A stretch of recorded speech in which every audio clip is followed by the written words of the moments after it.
இந்த கோயம்புத்தூர் சைடு ஒரு செஃப் ஒருத்தர் இருக்காரு சார், அவரோட கதையை தான் நீங்க படமா எடுக்கிறீங்கன்றாங்க. உண்மையா சார் அது? இட்லி கடை படம் வந்து பசங்க எல்லாம் பார்த்துட்டு ஒரு போஸ்ட் ஒண்ணு பார்த்தேன். இந்த கோயம்புத்தூர் சைடு ஒரு செஃப் ஒருத்தர் இருக்காரு சார், அவரோட கதையை தான் நீங்க படமா எடுக்கிறீங்கன்றாங்க. உண்மையா சார் அது? இல்ல அந்த மாதிரிலாம் எதுவும் இல்ல, சொந்த கற்பனை தாங்க.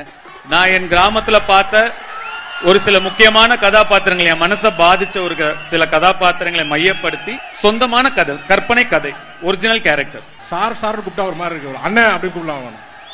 ஆனா இப்ப நீங்க வந்து இப்போ ஒரு ஃபங்க்ஷன் போகும்போது எல்லா இடத்துல பார்த்தா நீங்க ஒயிட் அண்ட் ஒயிட்ல வருவீங்க, வெள்ளை சட்டை வெள்ளை வேஷ்டி, அது மாதிரி ஒரு மாலை போட்டு வரீங்க.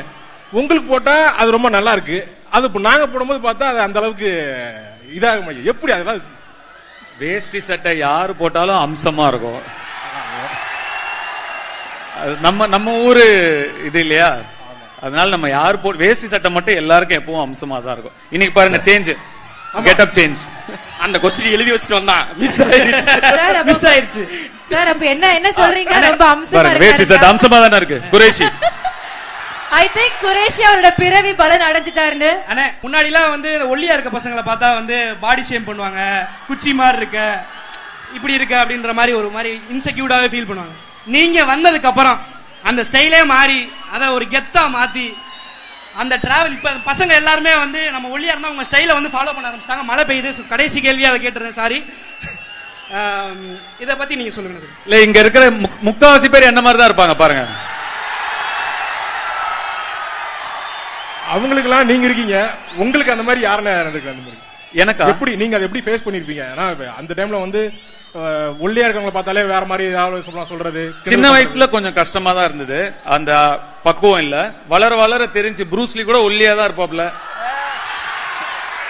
வளர வளர அப்படியே அது ஒரு ஃபார்ம் ஆயிட்டோம் அப்படியே. அப்புறம் என்ன இந்த ஸ்ரீரங்கத்து ஜிகிடி அப்படின்னு ஒண்ணு இருக்குல்ல. ஜிகிடி ஜிகிடினா என்னது? சிவா தான் சொல்லணும். ஜிகிடினா என்ன சிவா சார்? ஜிகிடின்னு நீங்க திருடா திருடல சொன்னீங்களா? எல்லாராலும் ரசிக்கப்படுகின்ற பெண்.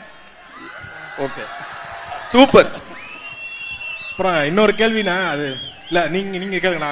அண்ணே ராயன் படம் வந்து ஒரு எக்ஸ்ட்ரீம் ஃபைட்டு, சண்டை, வெட்டு, குத்து, பின்னாடி குத்துறது, இந்த மாதிரி நிறைய இருந்துச்சு. இட்லி கடை வந்து ரொம்ப சாஃப்டா பஞ்சு மாதிரி லைட் ஹார்ட்டடான ஒரு படம். எப்படின்னு ரெண்டு டைரக்ஷன், இந்த எக்ஸ்ட்ரீம் இந்த எக்ஸ்ட்ரீம் எப்படின்னு? எல்லா மாதிரியான படங்களும் பண்ணணும்னு ஒரு ஆசை. அப்படி ஒரே மாதிரி டைரக்ட் பண்ணிட்டு இருக்கும், டைரக்ட் பண்றது வேற வேற ஜானர்ல பண்ணணும்னு ஆசை, அவ்வளவுதான். வேற ஒன்னும் பெரிய காரணம் எதுவும் இல்லை.